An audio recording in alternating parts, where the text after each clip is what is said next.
Imagine American soldiers, thousands of miles from home, fighting in the frozen wasteland of Russia against an enemy their own government barely understood. This isn't a Cold War story. This happened in 1918, when the United States invaded Russia and battled the Bolsheviks in one of the most forgotten chapters of American military history. Welcome to the story of the Polar Bear Expedition, where young American men fought, bled, and died in the Russian Arctic, in a war most Americans never knew existed. The year was 1918. The Great War, what we now call World War I, was reaching its brutal climax. Millions had already died in the trenches of Europe, but while the world watched the Western Front, something extraordinary was happening in the East. Russia, America's former ally, had collapsed into revolution. The Bolsheviks, led by Vladimir Lenin, had seized power and immediately signed a peace treaty with Germany. This treaty, the Treaty of Brest-Litovsk, freed up thousands of German soldiers to fight on the Western Front. The Allies were terrified. They feared Germany would now win the war. But there was another fear, perhaps even greater. The specter of communism was spreading, and the Allied powers wanted to stop it before it consumed the world. President Woodrow Wilson faced an impossible decision. Should America intervene in Russia's civil war? The idea seemed absurd.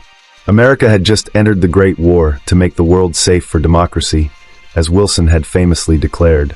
But now, with Russia in chaos and vast stockpiles of Allied military supplies sitting in Russian ports, vulnerable to German or Bolshevik capture, something had to be done.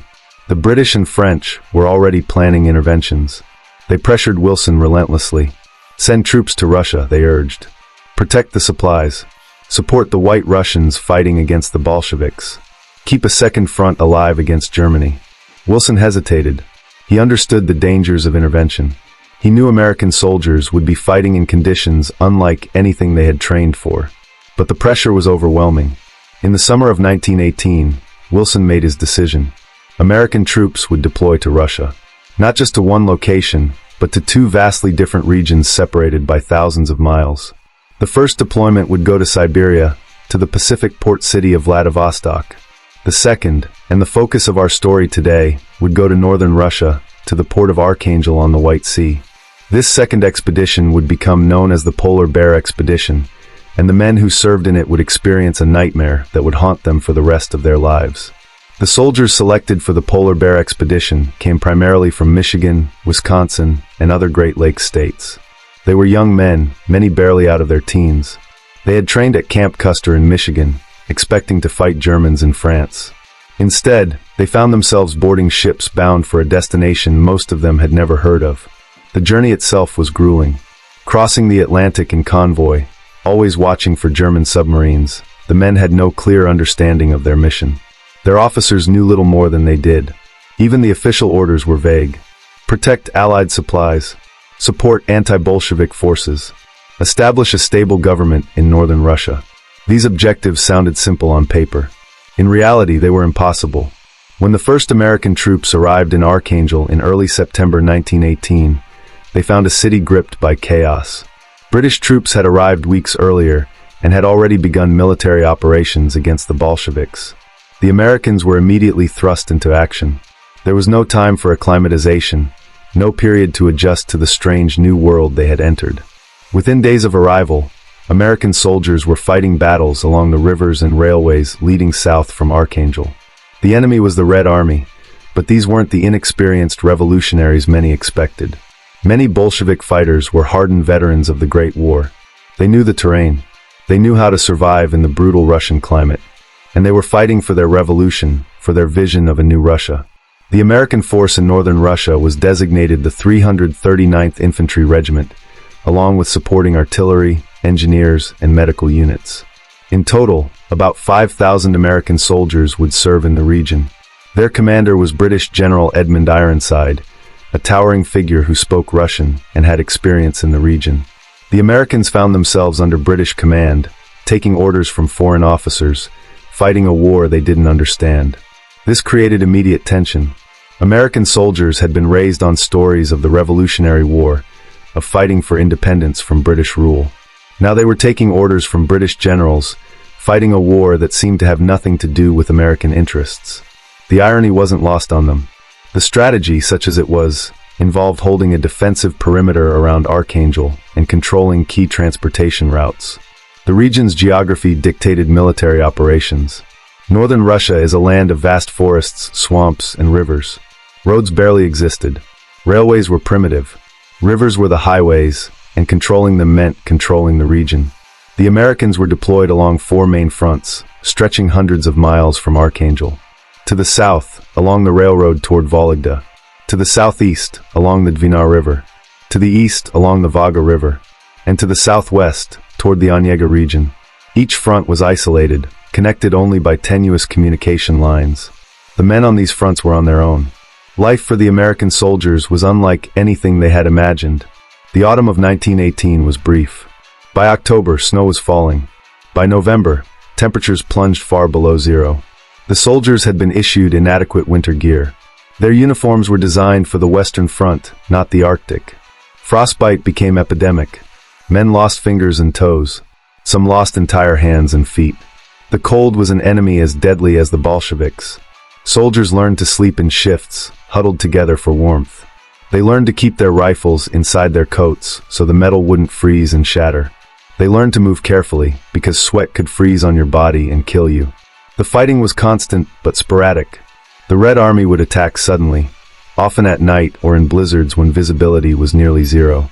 They used the terrain brilliantly, appearing out of the forests like ghosts, striking hard, then vanishing before reinforcements could arrive.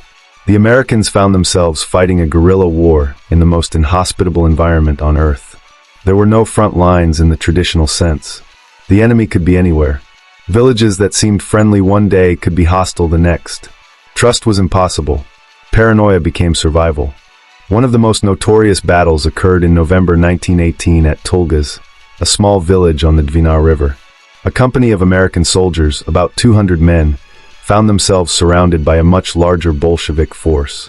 The battle raged for days. The Americans were outnumbered and outgunned. They held out in desperate defensive positions, fighting off wave after wave of attacks. The cold was so intense that weapons jammed constantly. Artillery shells had to be thawed before they could be fired. Men fought with frozen hands, their fingers too numb to feel the triggers they pulled. The battle became legendary in the regiment's history. The Americans held their ground, but the cost was terrible. Dead and wounded piled up in the frozen mud. Medical care was primitive. Evacuation was nearly impossible. Back home, the American public had no idea what was happening. The war in Europe had ended on November 11, 1918. The armistice had been signed. The Great War was over. Americans celebrated in the streets. But in northern Russia, American soldiers were still fighting and dying. The armistice meant nothing here. The war against the Bolsheviks continued. The soldiers felt abandoned and betrayed. They had been told they were fighting to win the Great War. Now the war was over, but they were still in Russia, still freezing, still dying. Why? Nobody could give them a good answer. As winter deepened, conditions became almost unbearable. The sun barely rose above the horizon. Days were twilight. Nights lasted forever. The psychological toll was immense. Soldiers suffered from depression, anxiety, and what we would now call post-traumatic stress disorder. Some men simply gave up, sitting in the snow and waiting for death. Others became violent, turning on each other in petty disputes magnified by the constant stress. Discipline began to break down. There were incidents of insubordination, even mutiny. Some units refused orders to advance. The officers, many of whom were as confused and demoralized as their men, struggled to maintain control. The political situation was equally chaotic. The Americans were supposedly supporting the White Russians, the anti-Bolshevik forces. But the White Russians in northern Russia were a dysfunctional collection of competing factions. There was no unified command, no clear political program. Some White Russian leaders were former Tsarist officers who wanted to restore the monarchy. Others were democratic socialists who wanted a constitutional government. Still others were little more than warlords looking to carve out personal fiefdoms. The Americans quickly realized they had been sent to support a cause that barely existed. The White Russians often seemed more interested in fighting each other than fighting the Bolsheviks. There were also disturbing reports of atrocities. White Russian forces committed brutal reprisals against villages suspected of supporting the Bolsheviks. Executions, torture, and rape were common. The Americans were horrified. They had been told they were fighting for democracy and civilization. Instead, They found themselves allied with forces that seemed barbaric. Some American units refused to cooperate with White Russian forces. Tensions between the Allies became as dangerous as the conflict with the Bolsheviks. The entire intervention was falling apart. Throughout the winter of 1918 and 1919, the fighting continued. Small unit actions, ambushes, raids, and defensive battles characterized the campaign. There were no grand offensives, no decisive victories. The Americans held their positions, but barely. Casualties mounted steadily. Death came from bullets, artillery, disease, and the cold. The medical facilities were overwhelmed. Wounded men often died before they could be evacuated to Archangel. The frozen ground made burial impossible. Bodies were stacked like cordwood, waiting for spring when the earth would thaw enough to dig graves. Back in the United States, families began to ask questions. Letters from soldiers in Russia described the terrible conditions and the senseless fighting. Newspapers began to report on the intervention. Public opinion, which had strongly supported the war effort during the Great War, now turned sharply against the Russian intervention. What were American boys doing in Russia? Why were they still fighting after the armistice? Who had authorized this intervention? The Wilson administration found itself under intense pressure. Congressmen demanded answers. Veterans groups protested. The mothers and wives of soldiers in Russia organized and lobbied for their men to be brought home. President Wilson, meanwhile, was in Europe, negotiating the Treaty of Versailles and trying to establish the League of Nations. He was ill, exhausted, and increasingly out of touch with the situation in Russia. His advisors were divided. Some argued for escalating the intervention, sending more troops and resources to defeat the Bolsheviks. Others argued for immediate withdrawal. Wilson himself seemed paralyzed by indecision. The intervention he had reluctantly authorized was becoming a disaster, but he couldn't bring himself to admit failure. As spring arrived in 1919, the ice on the rivers broke up. Navigation became possible again. But spring also brought new horrors. The thawing ground revealed the bodies of hundreds of dead soldiers, frozen in the positions where they had fallen months earlier. The smell of death hung over every position. Disease spread rapidly. Typhus, dysentery, and influenza swept through the American camps. The Spanish flu pandemic, which was killing millions around the world, hit the polar bear expedition hard. Men who had survived months of combat died in their bunks, burning with fever. The military situation remained stalemated. The Bolsheviks, now firmly in control of central Russia, began to push harder against the Allied forces in the north. The Red Army was growing stronger and more organized. Leon Trotsky, the Bolshevik Commissar for War, was building a formidable military machine. The Americans and their allies, by contrast, were demoralized and shrinking. British forces began to withdraw. The White Russian forces were collapsing. The Americans found themselves increasingly isolated. In May 1919, the worst fears of the American soldiers were realized. A company of American troops stationed at Bolshio-Zerky on the Onega front was overrun by a massive Bolshevik assault. The Americans fought desperately, but were overwhelmed. Many were killed in the fighting. Others were captured. The prisoners faced a terrible fate. Some were executed immediately. Others were marched into the interior of Russia, to prison camps where many died of starvation and disease. A few survived and eventually made it back to America, but they carried physical and psychological scars that never healed. The disaster at Bolshio-Zerky finally forced action. Washington could no longer ignore the situation. Orders were issued for the withdrawal of American forces from northern Russia. But withdrawal wasn't simple. The ports were frozen for much of the year. Ships could only reach Archangel and Murmansk during the brief summer months. The Americans would have to hold their positions for several more months, fighting a defensive war while waiting for evacuation. It was a nightmare scenario. Every soldier knew they were there only to buy time until ships arrived. They were fighting and dying for no purpose except to delay defeat. The final months of the polar bear expedition were marked by bitterness and resignation. The soldiers performed their duties, but their morale was shattered. They had been sent to Russia without clear objectives, commanded by foreign officers, forced to fight a war they didn't understand, and then abandoned by their own government. They felt betrayed. Many would never forgive the politicians who had sent them to Russia. The experience radicalized some of them. They had seen revolution firsthand. They had seen how desperate poverty and inequality could tear a society apart. Some returned to America sympathetic to labor movements and social reform. Others became virulently anti-communist, traumatized by what they had experienced. In June 1919, ships finally arrived in Archangel. The evacuation began. It was chaotic and rushed. The Americans abandoned their positions, destroyed their supplies, and scrambled aboard the waiting transports. The White Russians watched helplessly as their allies fled. They knew what was coming. Without Allied support, the anti-Bolshevik forces in northern Russia would collapse. And they did. Within months, the Bolsheviks controlled the entire region. The intervention had failed completely. The last American soldiers left Russia in July 1919. They sailed from Archangel as the brief northern summer reached its peak. For men who had arrived in the autumn twilight and endured the endless winter darkness, the sight of the sun was almost painful. They left behind hundreds of their comrades, buried in makeshift cemeteries scattered across the Russian wilderness. The survivors carried wounds, both visible and invisible, that would mark them forever. When the Polar Bear expedition returned to the United States, they received no hero's welcome. America had moved on. The Great War was history. The public was tired of war and sacrifice. The veterans of the Russian intervention found themselves forgotten, their service dismissed, their suffering ignored. Many struggled to reintegrate into civilian life. They suffered from what we would now recognize as PTSD, but in 1919, there was no support, no treatment, no understanding.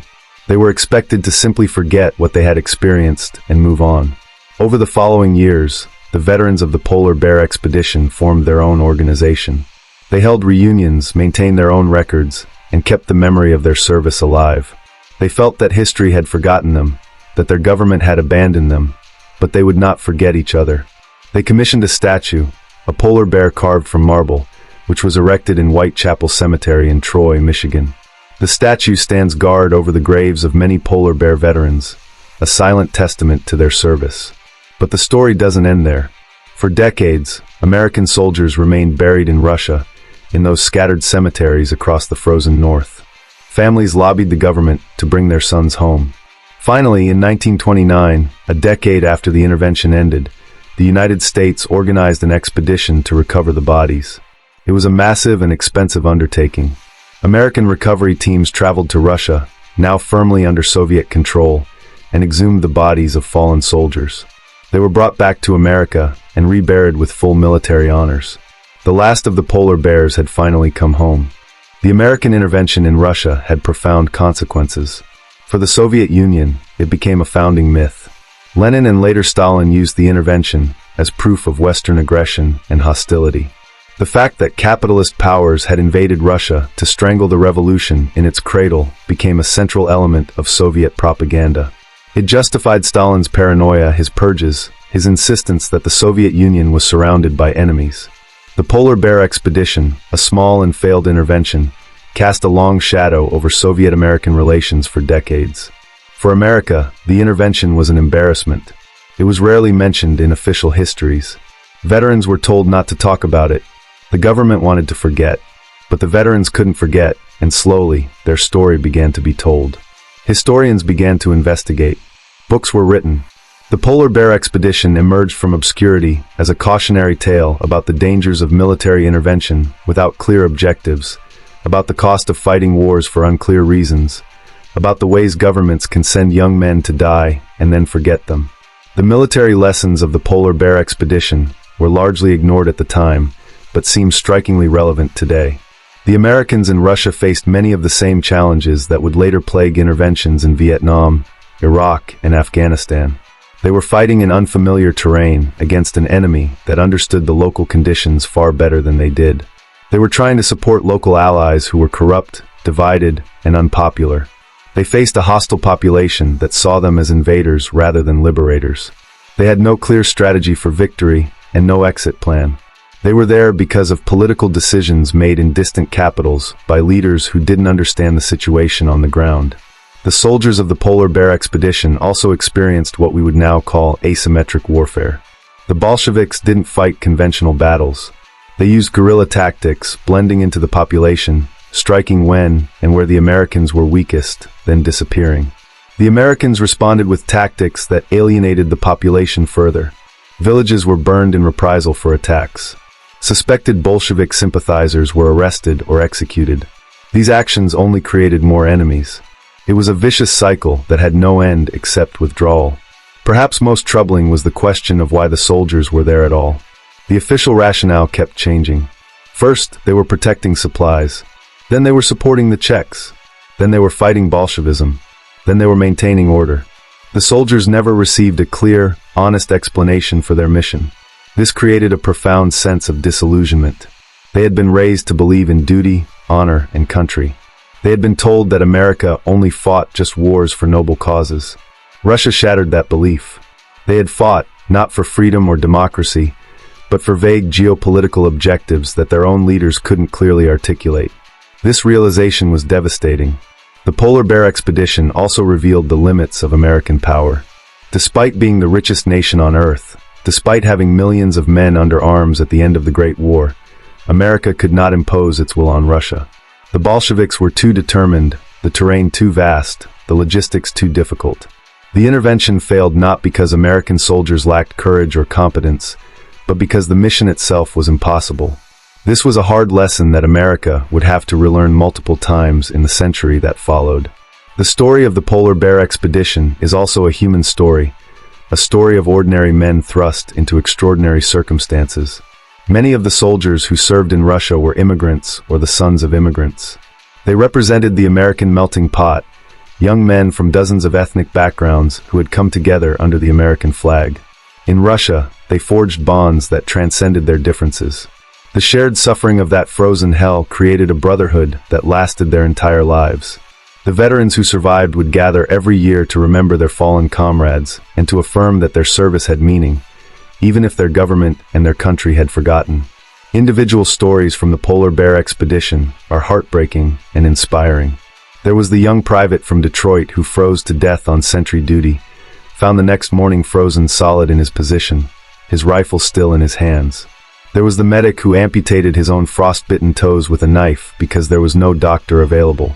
There was the sergeant who led his platoon on a fighting retreat through 50 miles of frozen wilderness, losing only 2 men, a feat of leadership and endurance that deserved recognition but received none. There was the chaplain who held services in abandoned churches, comforting dying men in the final moments, then helping to bury them in the frozen ground. These men wrote letters home that have survived in archives and family collections. The letters reveal their confusion, their fear, their homesickness, and their growing anger. They wrote about the cold, about the battles, about their friends who had died. They asked their families to pray for them, and to remember them if they didn't come home. Some letters were never sent, found in the pockets of dead soldiers. Others were heavily censored by military authorities who didn't want the truth about Russia to reach the American public. But enough letters survived to give us a window into the minds and hearts of the polar bears. The Polar Bear expedition was part of a larger Allied intervention in Russia that included forces from Britain, France, Japan, and several other nations. The intervention was a disaster for all involved. The British lost thousands of men in northern Russia and Central Asia. The Japanese occupied parts of Siberia for years, committing atrocities that poisoned Soviet-Japanese relations for decades. The French withdrew quickly after their troops mutinied. Everywhere the pattern was the same. Initial optimism, military stalemate, growing casualties, public opposition, and eventual withdrawal. The Bolsheviks survived and consolidated their power. The intervention, rather than weakening them, may have actually strengthened them by allowing Lenin to rally the Russian people against foreign invaders. The Siberian intervention, the other half of America's involvement in Russia, was equally futile but less deadly for American forces. About 8,000 American troops were deployed to Siberia, based primarily in Vladivostok. Their mission was ostensibly to support the Czech Legion, a force of Czech and Slovak former prisoners of war who were trying to fight their way out of Russia. In reality, the Americans were there to counterbalance the Japanese, who had imperial ambitions in Siberia. The American forces in Siberia saw less combat than their comrades in the north, but they experienced the same confusion, the same sense of purposelessness, the same feeling of abandonment. They too returned home to indifference and were quickly forgotten. In the decades that followed, the Polar Bear expedition faded from national memory. It wasn't taught in schools. It didn't appear in textbooks. Even military histories often glossed over it or omitted it entirely.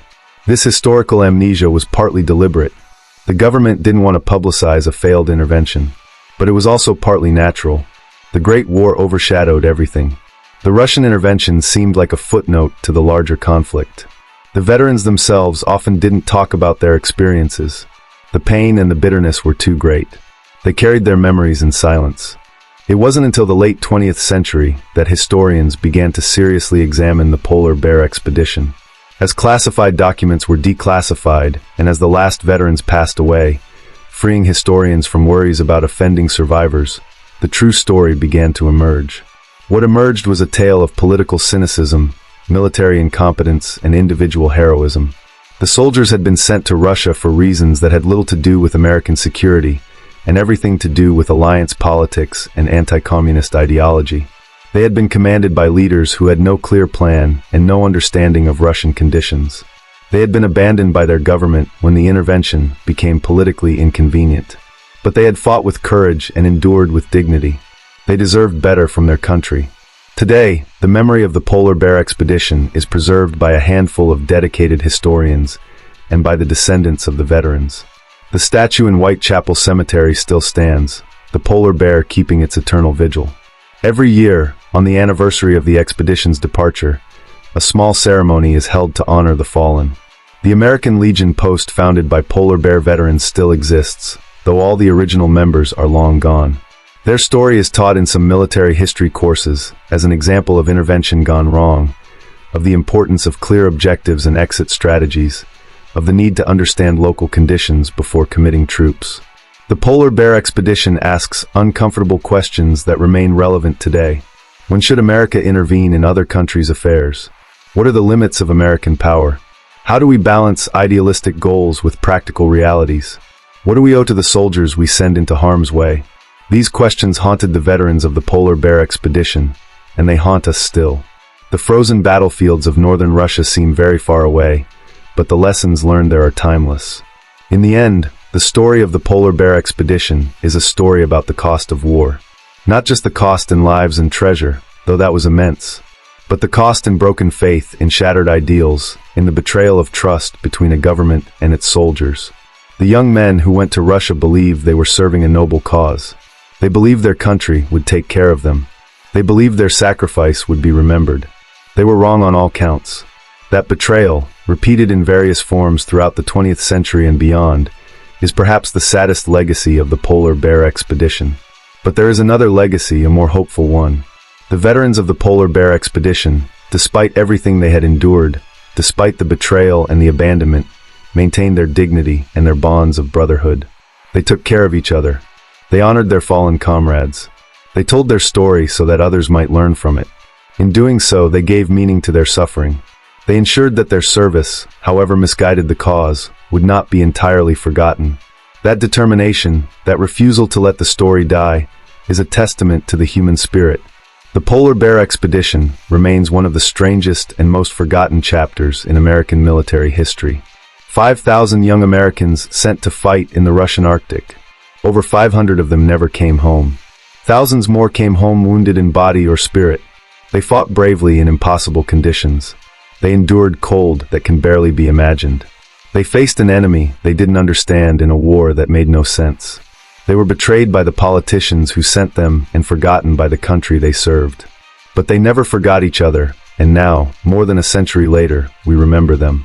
The polar bears, American soldiers who went to the ends of the earth and faced the abyss.